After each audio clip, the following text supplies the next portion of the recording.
ഒരു വടക്കൻ വീരകഥ എന്ന ചിത്രത്തിൻ്റെ 6ാം ദിവസത്തെ കേരള ബോക്സ് ഓഫീസ് കളക്ഷൻ റിപ്പോർട്ടാണ് ഇന്നൊരു വീഡിയോ ഭാഗത്ത് ഉൾപ്പെടുത്തിയിരിക്കുന്നത്.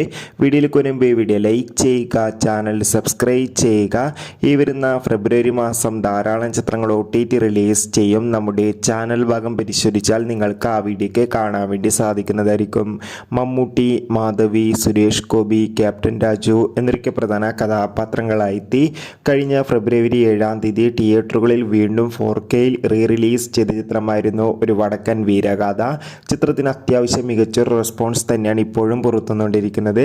അതുകൊണ്ട് തന്നെ ഏവരുമേറെ ആകാംക്ഷയുടെ ചിത്രത്തിൻ്റെ കളക്ഷൻ റിപ്പോർട്ടും അറിയാൻ വേണ്ടി കാത്തിരിക്കുകയാണ്. ചിത്രത്തിന് ഇന്ന് 6ാം ദിവസം കേരളത്തിൽ നിന്ന് ഏകദേശം 2 ലക്ഷത്തിൻ്റെ അടുത്ത് വരെ കളക്ഷൻ സ്വന്തമാക്കാൻ വേണ്ടി സാധിക്കുമെന്നൊക്കെ ട്രാക്കിംഗ് റിപ്പോർട്ടുകൾ സൂചിപ്പിക്കുകയാണ്. എന്തായാലും ഒരു വടക്കൻ വീരഗാഥ എന്ന ചിത്രത്തിൻ്റെ കൂടുതൽ ബോക്സ് ഓഫീസ് കളക്ഷൻ റിപ്പോർട്ടിനായി നമുക്ക്